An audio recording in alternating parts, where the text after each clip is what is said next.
Injil Lukas pasal 16 ayat 1-9. Perumpamaan tentang bendahara yang tidak jujur. Dan Yesus berkata kepada murid-muridnya, ada seorang kaya yang mempunyai seorang bendahara. Kepadanya disampaikan tuduhan bahwa bendahara itu menghamburkan miliknya. Lalu ia memanggil bendahara itu dan berkata kepadanya, apakah yang kudengar tentang engkau? Berilah pertanggungan jawab atas urusanmu, sebab engkau tidak boleh lagi bekerja sebagai bendahara. Kata bendahara itu di dalam hatinya, apakah yang harus aku perbuat? Tuanku memecat aku dari jabatanku sebagai bendahara. Mencangkul aku tidak dapat, mengemis aku malu. Aku tahu apa yang akan aku perbuat, supaya apabila aku dipecat dari jabatanku sebagai bendahara, ada orang yang akan menampung aku di rumah mereka. Lalu ia memanggil seorang demi seorang yang berhutang kepada tuannya. Katanya kepada yang pertama, berapakah hutangmu kepada tuanku? Jawab orang itu, 100 tempayan minyak. Lalu katanya kepada orang itu, inilah surat hutangmu. Duduklah dan buat surat hutang lain sekarang juga, 50 tempayan. Kemudian ia berkata kepada yang kedua, dan berapakah hutangmu? Jawab orang itu, 100 pikul gandum. Katanya kepada orang itu, inilah surat hutangmu. Buatlah surat hutang lain, 80 pikul. Lalu tuan itu memuji bendahara yang tidak jujur itu, karena ia telah bertindak dengan cerdik. Sebab anak-anak dunia ini lebih cerdik terhadap sesamanya daripada anak-anak terang. Dan aku berkata kepadamu, ikatlah persahabatan dengan mempergunakan mamon yang tidak jujur, supaya jika mamon itu tidak dapat menolong lagi, kamu diterima di dalam kemah abadi.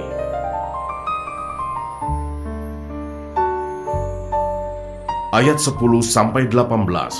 Setia dalam perkara yang kecil, nasihat.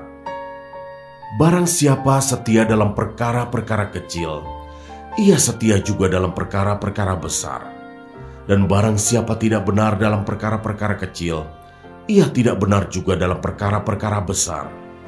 Jadi, jikalau kamu tidak setia dalam hal mamon yang tidak jujur, siapakah yang akan mempercayakan kepadamu harta yang sesungguhnya? Dan jikalau kamu tidak setia dalam harta orang lain, siapakah yang akan menyerahkan hartamu sendiri kepadamu?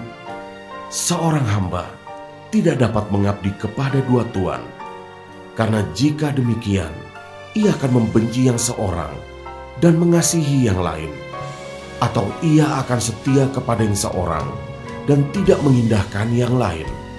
Kamu tidak dapat mengabdi kepada Allah dan kepada Mamon. Semuanya itu didengar oleh orang-orang Farisi, hamba-hamba uang itu, dan mereka mencemoohkan dia.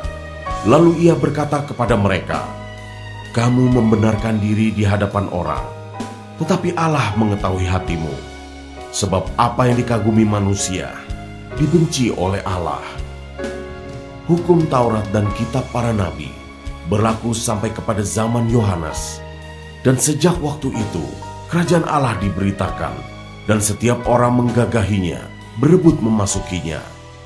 Lebih mudah langit dan bumi lenyap daripada satu titik dari hukum Taurat batal. Setiap orang yang menceraikan istrinya, lalu kawin dengan perempuan lain, ia berbuat zina. Dan barang siapa kawin dengan perempuan yang diceraikan suaminya, ia berbuat zina.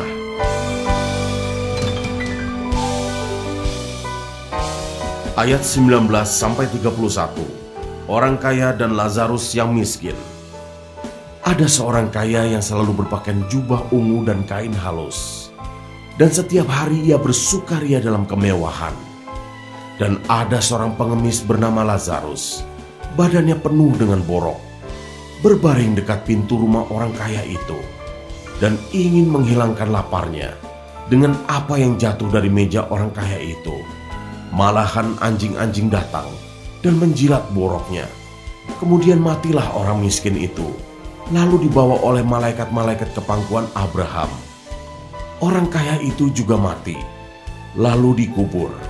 Dan sementara ia menderita sengsara di alam maut, ia memandang ke atas, dan dari jauh dilihatnya Abraham dan Lazarus duduk di pangkuannya. Lalu ia berseru, katanya, "Bapa Abraham, kasihanilah aku. Suruhlah Lazarus supaya ia mencelupkan ujung jarinya ke dalam air dan menyejukkan lidahku, sebab aku sangat kesakitan dalam nyala api ini." Tetapi Abraham berkata, "Anak, ingatlah bahwa engkau telah menerima segala yang baik sewaktu hidupmu, sedangkan Lazarus segala yang buruk. Sekarang ia mendapat hiburan, dan engkau sangat menderita. Selain daripada itu, di antara kami dan engkau terbentang jurang yang tak terseberangi, supaya mereka yang mau pergi dari sini kepadamu, ataupun mereka yang mau datang dari situ kepada kami, tidak dapat menyeberang." Kata orang itu, "Kalau demikian, aku minta kepadamu, Bapa, supaya engkau menyuruh dia ke rumah ayahku. Sebab masih ada 5 orang saudaraku, supaya ia memperingati mereka dengan sungguh-sungguh, agar mereka jangan masuk kelak ke dalam tempat penderitaan ini." Tetapi kata Abraham, "Ada pada mereka kesaksian Musa dan para nabi. Baiklah mereka mendengarkan kesaksian itu." Jawab orang itu, "Tidak, Bapak Abraham. Tetapi jika ada seorang yang datang dari antara orang mati kepada mereka, mereka akan bertobat." Kata Abraham kepadanya, "Jika mereka tidak mendengarkan kesaksian Musa dan para nabi, mereka tidak juga akan mau diyakinkan, sekalipun oleh seorang yang bangkit dari antara orang mati."